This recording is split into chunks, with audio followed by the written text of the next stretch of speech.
Hello, everybody, and welcome to this latest in the ValuesJam guest session series. And Robbie, brilliant to be with you today. So, to start with, or maybe I should say to kick off, please introduce yourself.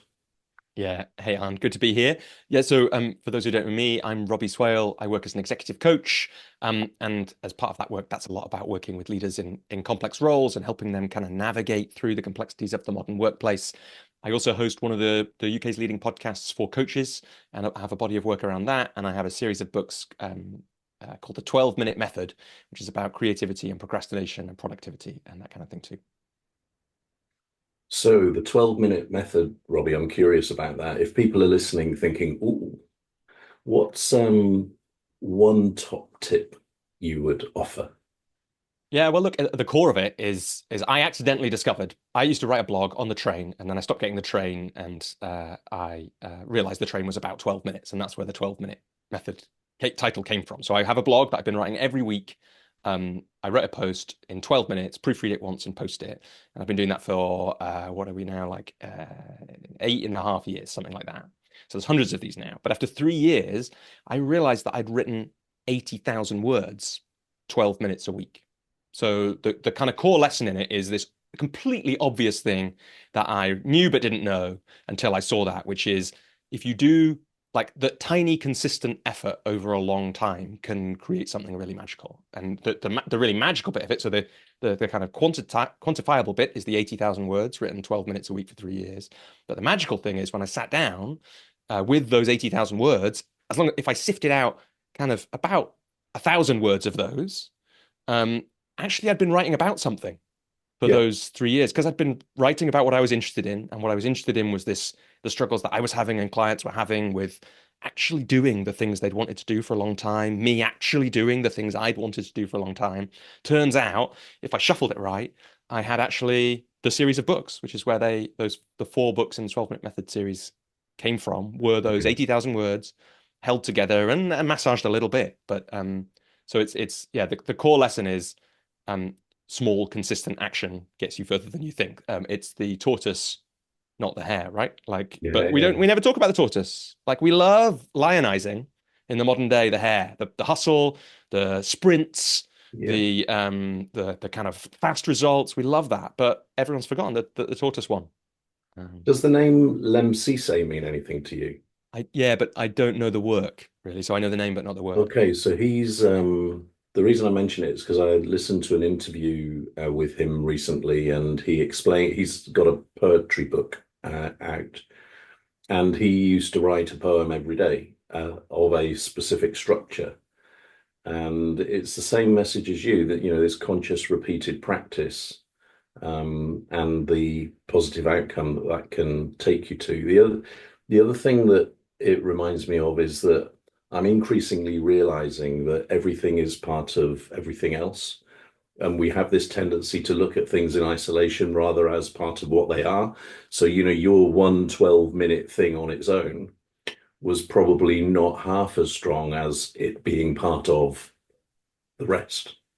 Right, right. When yeah, I mean, it's really interesting. I've got another book that I've written that I wrote around the same time, and I'm every year or two I come back to it and look at it and try and work out how to finish it, and I just haven't put that time on it. But I remember when I was working on these things side by side, I was absolutely fascinated and slightly disgusted that the 12-minute books felt like better books than this one that was deliberately written as a book. I mean, in some ways they are, and in some ways they aren't. But it was extraordinary to me that sometimes when we connect these things, these seemingly disparate things together, the impact is actually far, far higher than we could have thought. And yeah, I'm not surprised that Len Cisse says that when you start looking, you find this idea everywhere. There's this guy from the 20s, I think, called Somerset Maugham, and he was a prolific writer and creator of other kinds. And he said something like, I only write when inspiration strikes. Fortunately, it strikes at 9 a.m. every morning, which is his way of saying just sit down and do the work and trust that things will come when you do it. And that's certainly what I found. I learned this idea from lots of people, but that the regular creative practice, we think we love the story of the kind of mercurial creative, and yet when you dig into it, you find out that almost all creatives have this kind of bloody-minded approach to their creativity. I think uh, Neil Gaiman like sits himself in a room with a blank bit of paper and a pen, and that's all he's got. So he can either for an hour, and that he can either sit and do nothing for an hour, or he can write something. Yeah. And it's like, okay, well, that's if Gaiman has to do that, then I should probably like pull my finger out and just sit down and do the work. The other thing that Lem talks about is not having any expectation of yourself. So what he said is that some of the poems that he writes, because he writes them every day, some of them aren't very good. Yeah. Yeah, just accept it. Like some of them, I mean, it's like it took a little bit of well, it's kind of once I decided to do it, I knew that I was going to do it, but it was still like looking at the chapters of my books that are kind of the rubbish ones. But they have to exist, and for the purpose of these books, it's great that they're in. And Yeah. it's also like particularly those 3 years, but even since then with the blogs, like that I'm not a great judge of which things will impact other people. So sometimes I wrote a blog that I thought, to be honest, was a little boring, like that the stuff was overdone about morning routines and how we prepare ourselves for the day. I was like, this is everywhere. And I did it, but I did it anyway because someone had asked about it. And I thought, well, I haven't written about that before. I didn't have a better idea. And it's like one that people absolutely loved because it turns out for the right people, my flavor of take on that kind of thing is really impactful. And we forget that I was talking to somebody about, or somebody was talking about this on the Coach's Journey, my podcast recently, actually, about the sociologist Brene Brown, Yeah. who's been in my mind recently because I had an Audible credit spare.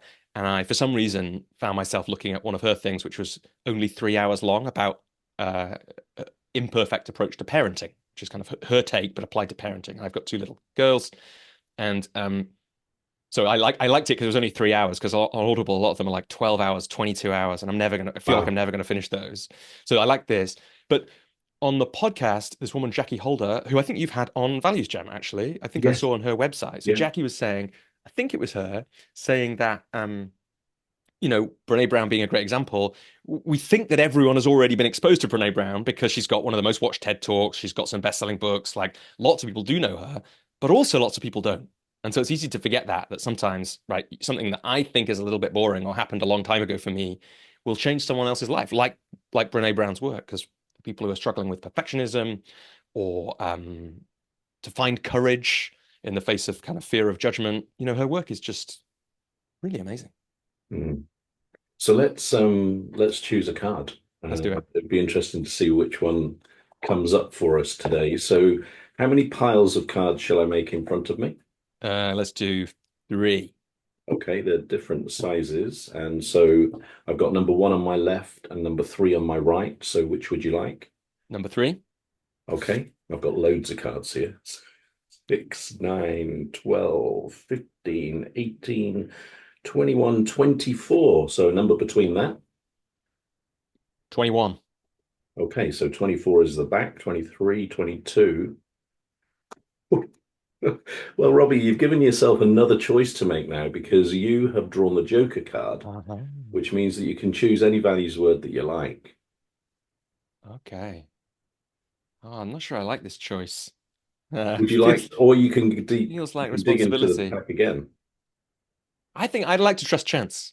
Because last time we had a conversation like this, we got a value that I wouldn't have chosen, All right, and I so like that. let me ask you this then. Would you like the card on the top of the pile or the bottom of the pile? Let's do the top. Ah, wow. Beauty. So, Lovely. what does beauty mean? And what does it look, feel, and sound like?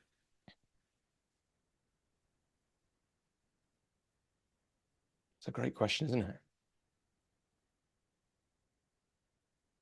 For this value in particular. Part of me is wondering if, part of me wanted to say it looks like it it means and looks, sounds, feels like different things to different people, but I know that's not completely true because I then looked out the window, and out the window here, I live in the Warwickshire countryside. We've got this oak tree. We've got at the moment the sun is shining here, and I know that the sun dappled on the brick of next door's house that I can see through the leaves of the oak tree. I know that pretty much everyone who looked at that, asked, "Is this beautiful?" would say yes. So, what does it mean?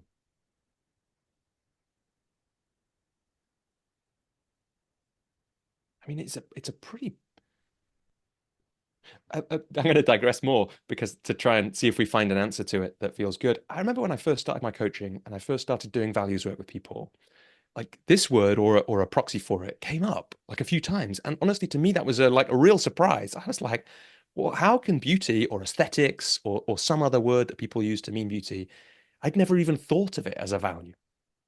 It was one of my favorite things about it. It was an early lesson in one of the great things about doing work where you get to have deep conversations with people about what really matters to them because you discover that, real empathy, which is like, oh, actually, people do see things differently to me. And yet, in the end, when now, what are we on, like 9 years on, I kind of think that it's one of the it's one of the most core ones. It's one of the things that actually we have the most people could find that thing. So here's what's coming up for me now, but this is like an unusual thing to say in the kind of 21st century. It's like, I think it it's something for me about seeing the divine. And what came up for me then is I suddenly caught that, like, because we've got a 1 year old, so and a 4 year old, so we've been in the kind of little child world.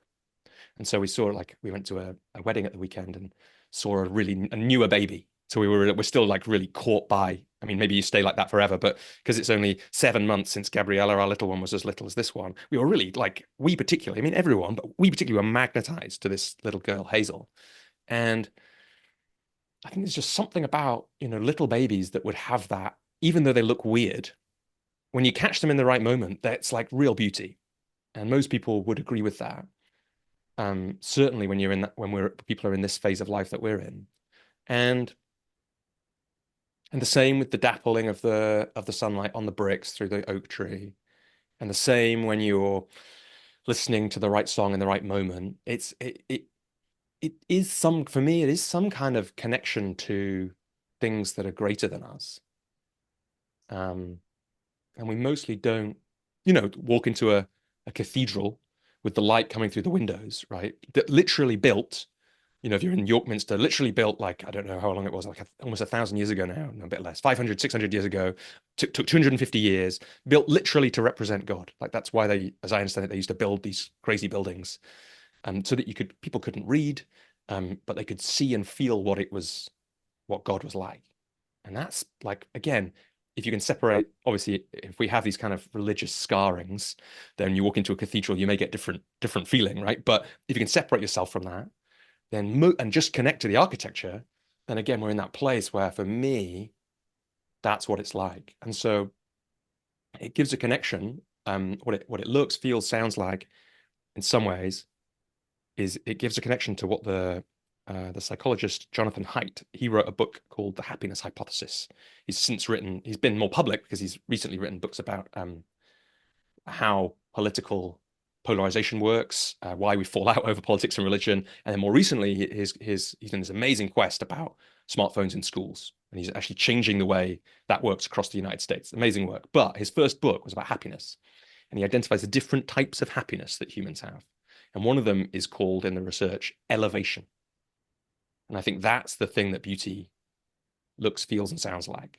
So it gives us this feeling of elevation, whether that's a cathedral or you're at the Coldplay concert and they're playing that one, whichever that one is that does it for you, or you're standing in an Asian mountain landscape.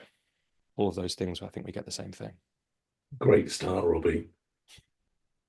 And so, just to pick up on a few of the things that you mentioned, it's interesting that you went high. You talked about Mm, elevation and the divine and all that sort of stuff. And I was going in the opposite direction, actually, because I thought that beauty is about triggering some sort of deeply emotional appreciation mm. through maybe different senses.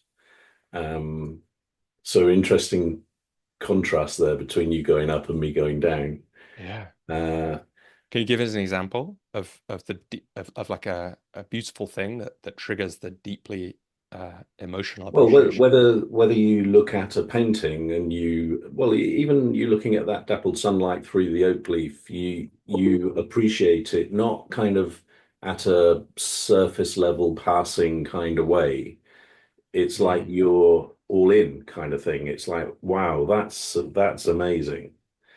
Um, and it's like you mentioned visual and you also mentioned hearing, but there's a beautiful smell as well, Mhm. whether that's homemade bread or bacon being fried or whatever it is. Um, and then a beautiful touch. So velvet, for instance, or silk, when you touch those things, or another human touch. There's another one. Um, and then I found myself asking the question, well, how deeply do you feel that actually? Because sometimes beauty can be quite surface level. So, I don't know if we can talk people here, but sometimes you might meet somebody who is beautiful, but actually, once you go beyond the visual, they quickly become not so beautiful. So it's Right. So interesting how deep it can or cannot be. yeah, so is what you're saying. I think that I agree with this. I'm just going to say it to see if it feels right. That sometimes you see the beauty in somebody and you connect to it, and then you understand. You get a kind of like uh you might get, at least this feels like true in fiction. I'm not 100% sure I've had it be true in my life actually, but in fiction there's this kind of archetype I think where you meet the person of beauty, you feel the beauty of them, perhaps you feel it deeply, and then you learn about what's under the surface in the way that you're saying, and suddenly that beauty looks completely different. Yeah, So like and somehow they're no longer beautiful, yeah, right? and there's a Quite interesting relationship thing. with what you mentioned the baby, and I think you're absolutely right that there is something beautiful and wondrous about babies. And then you said, even though they look weird, and Yeah. that's true too. So there again, there's this combination of you sense beauty, but actually the visual bit isn't there logically. So that's kind of strange in itself as well. Yeah, I remember there's a woman who was really influential on me called Alison Armstrong, and I haven't been in her work for a long time, but she's kind of she's done lots of research into men and women and relationships and how this works, and she says she used to kind of be annoyed by men and like find them difficult, and it started really because her and her girlfriends had this joke about being frog farmers, i.e., finding a prince and seeming to turn him into a frog. But she said it completely changed her view of, like, as she researched men, she found this really interesting thing, which is, you know, women were often very, very anxious or stressed about their appearance and beauty. And yet when she actually got into these deep, detailed conversations with men, almost always they found beauty in all the things that the women were worried about, in the cellulite, in the wrinkles, in the like imperfect, I don't know what it would be, like hips or whatever, that the kind of society was saying you have to be look like this to be beautiful. But actually, when she really slowed down and really listened to the men talking about the women in their life, all these things were part of the beauty, and like great appreciation was had for them. So And is so this, I'm just hearing it again, the same yeah, thing, right? That it's like there's something more than the, because maybe, I don't know, I think there are. Well, yeah, no, I don't think I agree with that. I was going to say like, well, there's some distinction, isn't there, that we're making that I can't quite get between kind of, I don't know, surface level beauty and real beauty or something like yeah, that. so I'm wondering whether it's the difference between a bit crude, but real versus fake. Because, the baby might look weird, but you know that it's real and it is a beautiful thing. Whereas the person that's kind of got makeup to the nth degree, you know that that's not real. And so it Yeah. kind of tempers your view, perhaps. Yeah, and it's interesting that we sometimes, all of us do this, but I think women are under this particular pressure in a society like ours. People in pursuit of beauty become so unreal, Yeah. or people, it happens with kind of the weight loss stuff or the working out stuff, both men and women. It's like so obsessed with it that people, because I think there's probably research. I'm always hesitant to say this, but I'm pretty sure I've read, there's research that would show that certain level of healthiness is more attractive. That feels like a broad thing that can be said. And yet we all have met people of both sexes and everything in between that have done so much, work on themselves in whatever way that the beauty is gone, really. Mm. I don't know that, I mean, and maybe in that case there's a fakeness that comes in, but I also think there's something what the kind of if real is at one end of the thing and fake is at the other, even in the middle somewhere, there's like a, it's not as fake as that. It's not as fake as the guy who's pumped himself full of steroids and doesn't really look like a human anymore, except that we're all sold that on superhero movies all the time, right? As the kind of perfection. There's something this side of that, even where you can be, I don't know, pretty without having beauty, something like that. Or, it's like I wish there was another word and I can't quite get it for just I'm trying to think what's another example because it's interesting. Does this only hold with humans? Maybe it does. Is this a peculiarly human thing? I guess could you have a technically excellent painting with no beauty? Uh, Well, so if somebody told you that this was AI generated, would you think of it as less beautiful? Great question. So are we saying we're asking really there if there's a if beauty requires some kind of what natural or human touch? Yeah, it's kind of provenance, isn't it? It's like, where did this come from kind of thing, and whether that is a detractor if it's not in place, or kind of supplementary if it is in place, is an interesting question. You also made me think about I went to see my grandchildren the other day, and we went to a pub, and there was an owner with their dog that walked by, and it was like a pretty scruffy, long-haired Alsatian type thing, and with a limp. And when you were talking about beauty there, I was just, I don't know why that dog Mm. jumped into my head, and it was, well, is that a beautiful dog? It didn't look like it actually on the face of it, but I can imagine somebody else thinking that it absolutely was. Well, and I don't want I don't want to like do too much, but I definitely feel like in a story or a retelling, I think this is true. A scruffy dog with a limp is more likely to create a beautiful moment than a perfectly groomed purebred. Yeah, Right? yeah. It'll never look as beautiful as the because I hadn't met a purebred dog properly until some of my friends got one a few years ago, and I was like, why are you traveling to Stoke to get a dog? And I didn't understand. And then I met this dog, and I was like, oh wow, this is like there's something different about the kind of the purebred dog. There really was, and because I'd met loads of dogs in my life, but I don't think I'd ever met one probably as purebred, certainly not of that breed. But so there is something about that, and yet the beautiful moments, right? It's like we've talked a lot about sport offline before. The beautiful moments are the unexpected limping team winning, the player that you wouldn't expect to do something making it. What do we think those reality TV shows, the singing shows like X Factor? Get a very bad rap, and yet the reason they were successful is because they often created these really beautiful moments Yeah. in it. Not always, and not all the way through, and of course they did other things too, but there were often these moments where the moments of real beauty, the ones that brought tears to even the most stony-hearted person's eye, Yeah. is some very the equivalent, the singing equivalent often of the scruffy looking dog with the limp turning out this like heart-rending performance, or even just surprising us. Like we find kind of hopeful surprise quite beautiful, I think. You've reminded me of I went to see somebody that I'd worked with like decades before, and we made contact, and I ended up going to visit him in southwest France. And one day he said, "Oh, there's an abbey that we should visit." And so we had no plans, so we just went there. And when we arrived, we were just looking around. It was a beautiful structure inside, and that smell that you get, and I'm not a religious person, but I do feel a sense of something when I'm in those sort of places.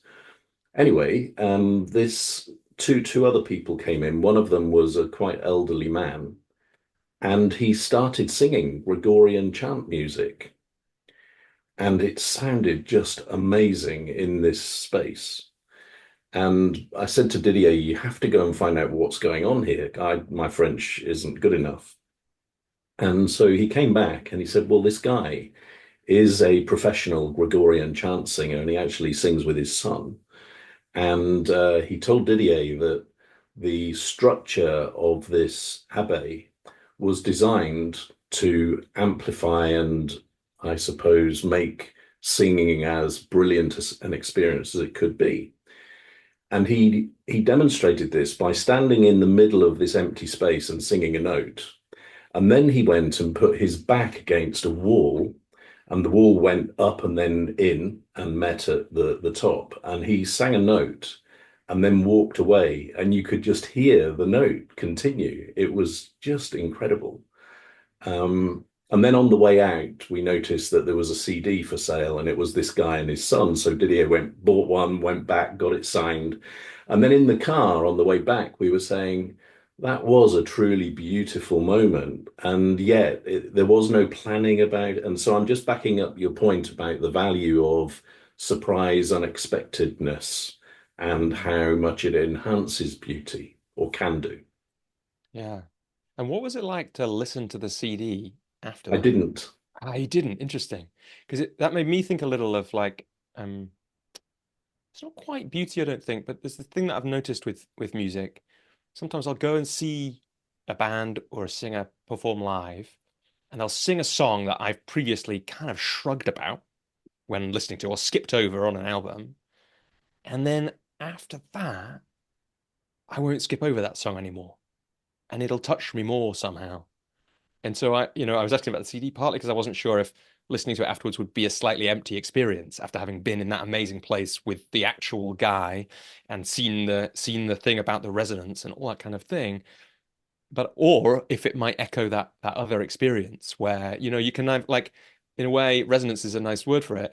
In a way, I'm trying to think of an actual song example. I'm not sure I can do it, but the seeing the resonance of seeing that song live continues into the recording. So I get some part of that little live experience, often with thousands of other people, maybe lots of them singing along.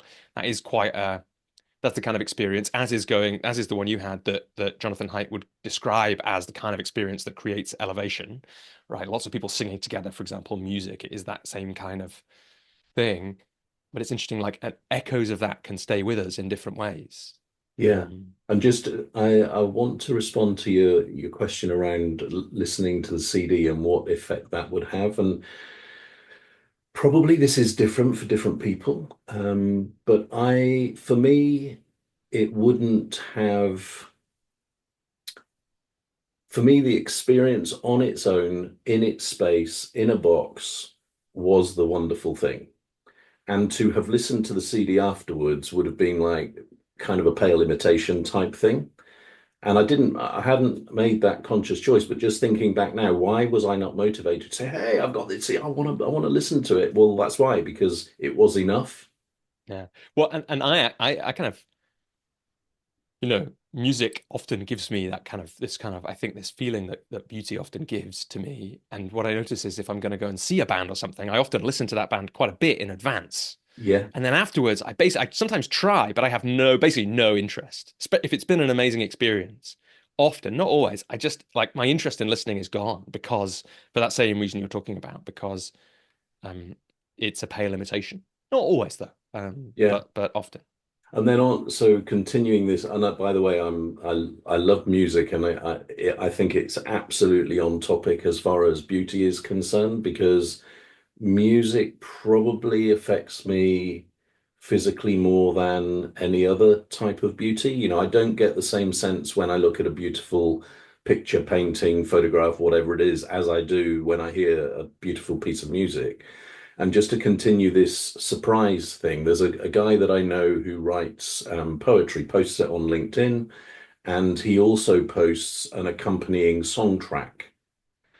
And so, for instance, the other day it was All Along the Watchtower.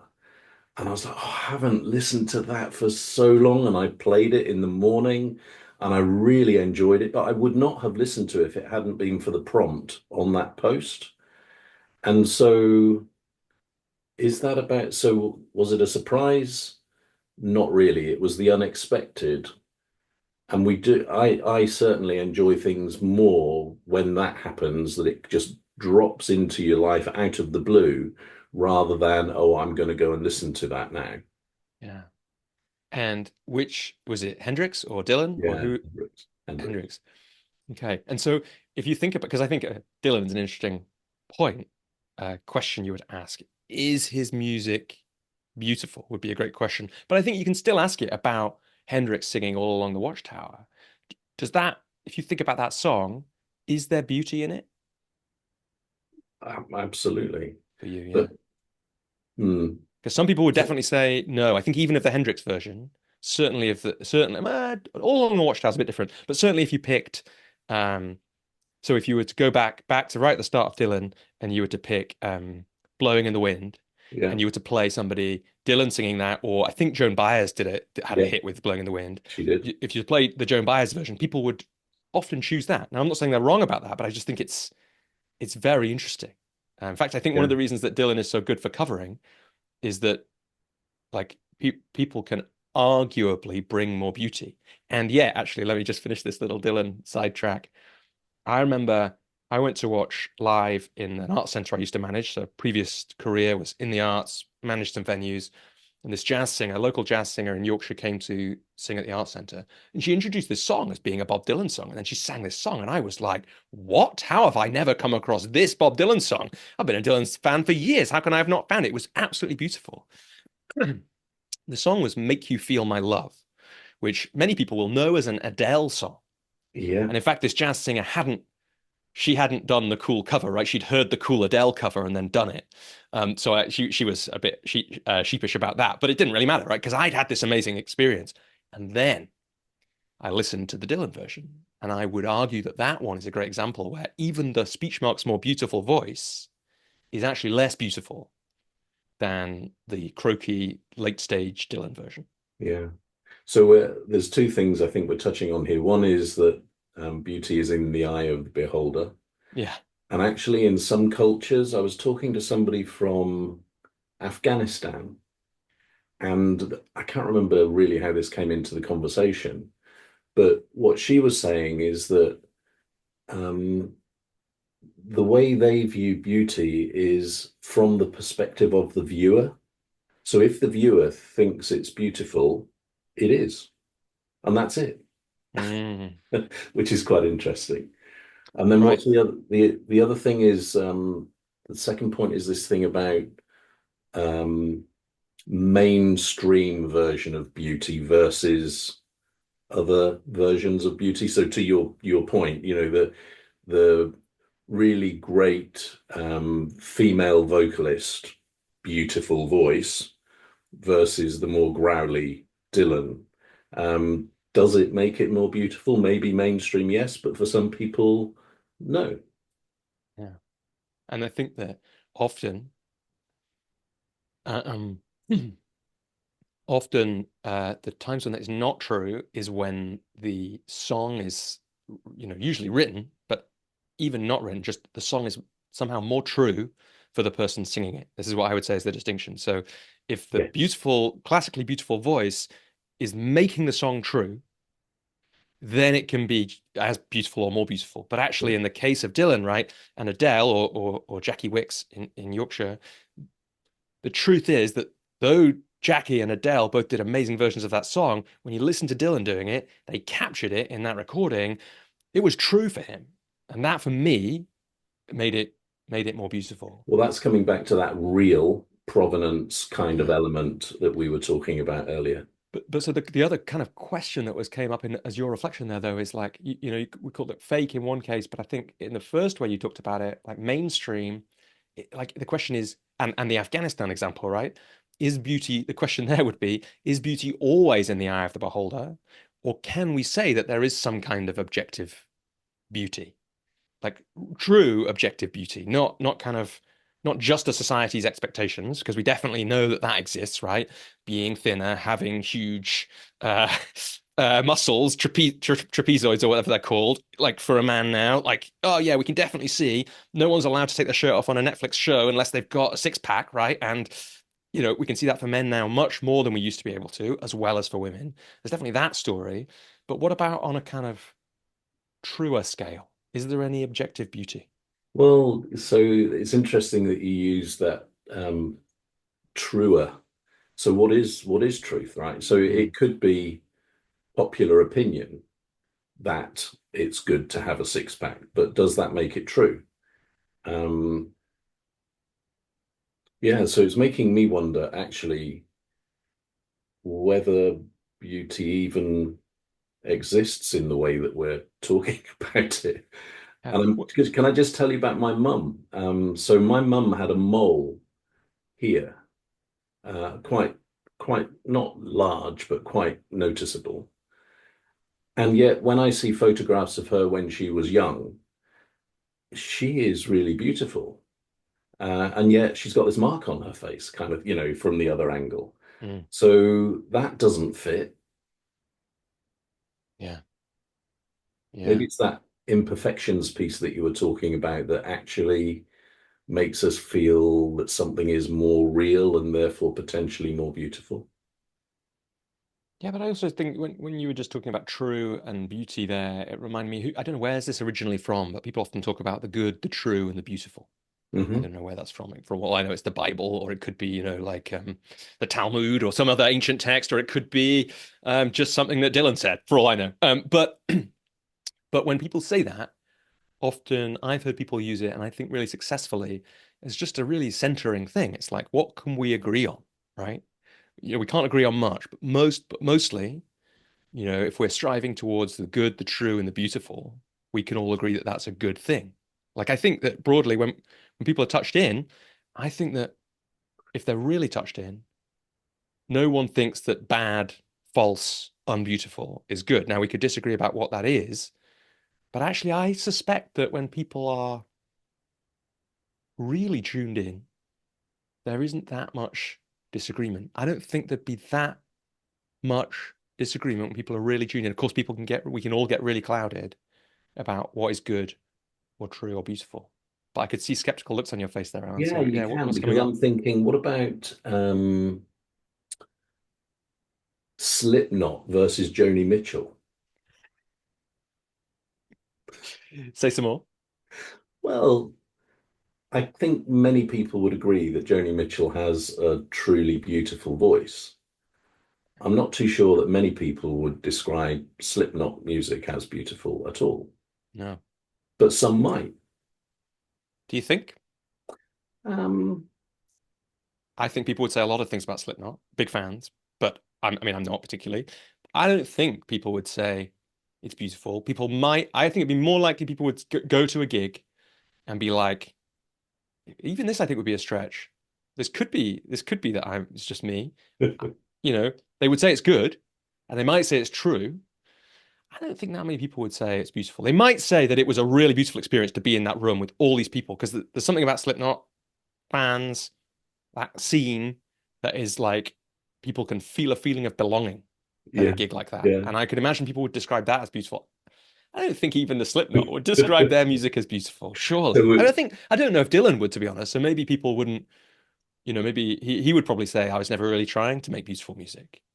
Albeit you could probably also find a quote from him saying, yeah, all of it's beautiful. Because we'll wait for the avalanche of comments from Slipknot fans who are yeah, doing this. I'm exactly. sure it's They'll be sharing they'll be sharing songs that I didn't know were Adele covering Slipknot and saying this is a more true version, Robbie. It's way better. now. Let's change gear a bit, and in Values Jam, you have the opportunity to create your own question about beauty. So, beginning with who, what, where, when, why, how, what's that question for you? And either if you have the answer, you can go first, or if you'd like me to go first and see where we go, let's do it that way. Mm.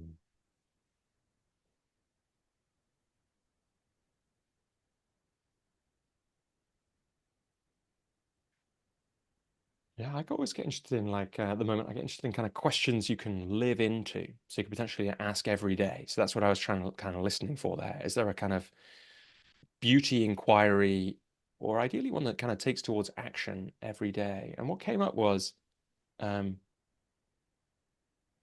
how could you, I don't know what the answer to this, how could you act more from beauty today?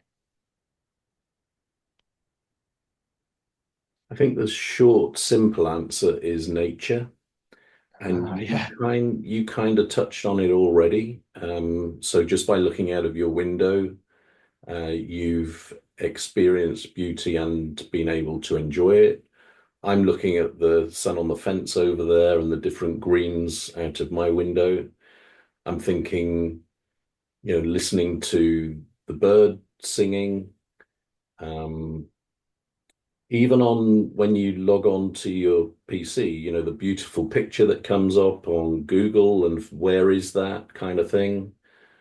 Um, and then one that I'm actually, you're making me focus on this. I enjoy good food and wine, but if I think about it, I'm not really very good at consciously doing that. I kind of appreciate it like you might, we just talked about looking at nature. I appreciate it in the same way as in passing. Yeah, yeah, it's beautiful over there. Whereas the level of beauty appreciation that I'm talking about is to look at it really and take it in. So that's interesting. And then music. Um, I have started to do this just this year, actually, and that is to, when I've got some time, just to sit down and listen to an album beginning to end on my own, um, and do nothing, just listen. And just a bit of additional information. Exodus has become one of my all-time favorite albums, which previously I must admit it wasn't really on my radar, but it's such a brilliant album. Um, Yeah, so there's my response. What about you? Can I just ask a quick follow-up first? I'm just curious, how many times did you listen to Exodus before how many times did you sit there with just the album before it became a favorite album? Did you notice it straight away? Was it like four listens in? How did that? Um, no, actually, it was triggered by the movie that came out this year. And so when I saw that, I started, and it was the Exodus track and the story about how it was written and all of that stuff that got me. So that made me get the CD. And then I just wanted to listen to the album from end to end because I didn't think that the movie did the story justice, actually. And enjoyed it so much. That was what prompted me to start listening to albums from beginning to end. Yeah, so good. I love it. I love it. I think it's a slightly lost art, isn't it? It's very tempting to not do that when we're streaming music. Yeah. Um, and we lose, like, I mean, I just think that you've like given an amazing answer to that question. Like in your answer is essentially, here's what I heard. I mean, you specified it about the nature and about the food and about the album, but it's really just like it was what came up as soon as you started talking about nature. My answer to how could you act more from beauty today is to just take time to experience beauty more every day, and then all my acting will come more from beauty straight away. And in a way, it's like it's easy, right? Because what we've just said is it's everywhere, and I feel like a little like touched because I know I'll be able to do it when my wife gets home, when my daughters get home tonight. It's so easy with them, right? Even the kind of one of them is like crusted with snot at the moment, right? It's like, but even that, if I just slow down and look at her, that's not what you see, right? Yeah. You see it differently, but it's also possible with the pictures that are around the house, with the garden, with outside, with the chance, like you say. I love that example of food. I've really noticed it that yeah, you can. I remember going to it's like a talk in London by some Vietnamese, I think, Buddhist monks, and they might have been from Thich Nhat Hanh's lineage, if people have come across him. And they did this exercise where they gave out a tangerine to everybody, and they guided us through eating it mindfully. And then he told the story either before or after about how this 80-year-old woman had done it, and she'd said, "This is the best tangerine I've ever eaten." And it's like it was the best tangerine any of us had ever eaten. And why can't all tangerines be like this? And of course they can, right? We have that within us. And yet, of course, I've never eaten a tangerine like that before or since. But we can do it like a little sprinkling of it. We can get the beauty of the tangerine, the beauty of So, the nice wine, the beauty of the well-made beer, all those things today.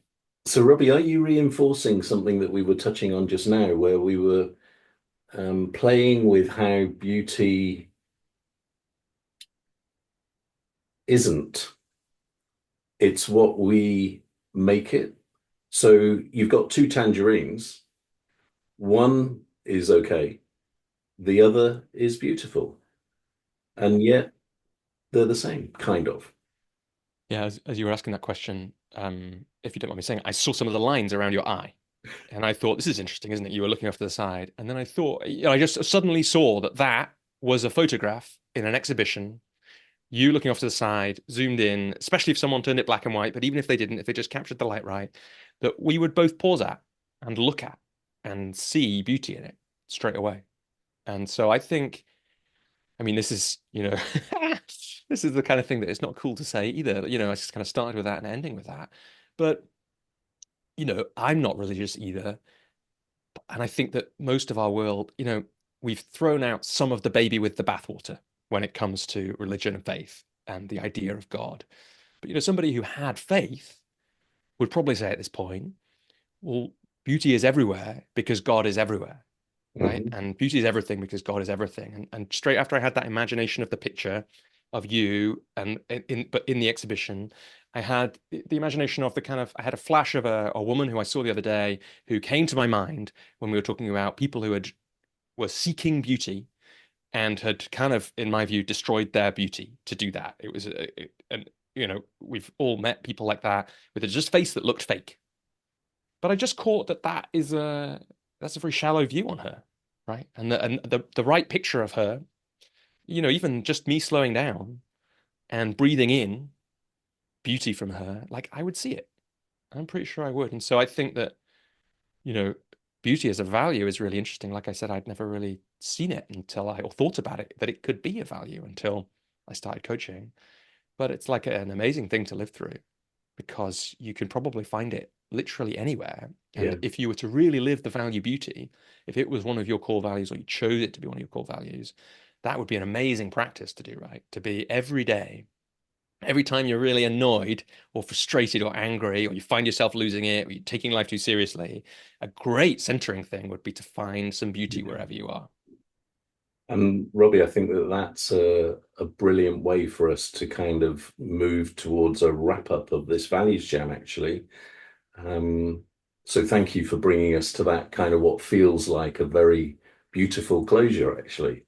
So the final question, as I think you might remember, is what are you encouraged to do differently about beauty as a result of our conversation? And I think it's just this thing we've been talking about, right? That you planted with the wine and the food, and we've kind of continued on talking about. It's it's just, I mean, this is a hard thing to do, but because our minds drift and we think about other things, but just to use beauty. I don't know, maybe it's not quite. I was going to say just to slow down a little more today and appreciate beauty, but I think actually it's that last thing I said is a slightly more active version. I'm going to experiment with using beauty as a way to diffuse my different states, as a way to become centered. So, like, if I'm annoyed, if I'm exhausted, if I'm stressed, if I'm whatever it is, I'm going to experiment, see what happens if I experiment with look for beauty in those moments, wherever it is. It'll be somewhere. There's a picture of a Yorkshire sunset over there. There's some Nepalese prayer flags. There's the thing, it's like this, there's even this mug that my mum bought me from Amazon. It's like you could spend some time with this mug. And that'd be a good, I'm sure, pretty sure that would shift my energy. Yeah, I've got three things actually. So one, it's the weekend, so we normally have wine with dinner on a Friday, and so I'm going to putting a bit of pressure on myself now because I'm cooking, but I'm going to enjoy a beautiful dinner. Remember that even a tangerine can be a beautiful Yeah, experience. we're having tangerine for dinner. Yeah. I mean, like it would be an I don't know if it's just, who's there. It's just, but it's like it would be a great thing. We should do that. Like my kids are a bit young, but it's like a great thing to do to really slow down on the tangerine. So, Sorry. You said you had three. So no, one is tangerine for dinner. you Um, reminded me. So when I go to see Jacob, my grandson, mm, and it's because my granddad did it for me.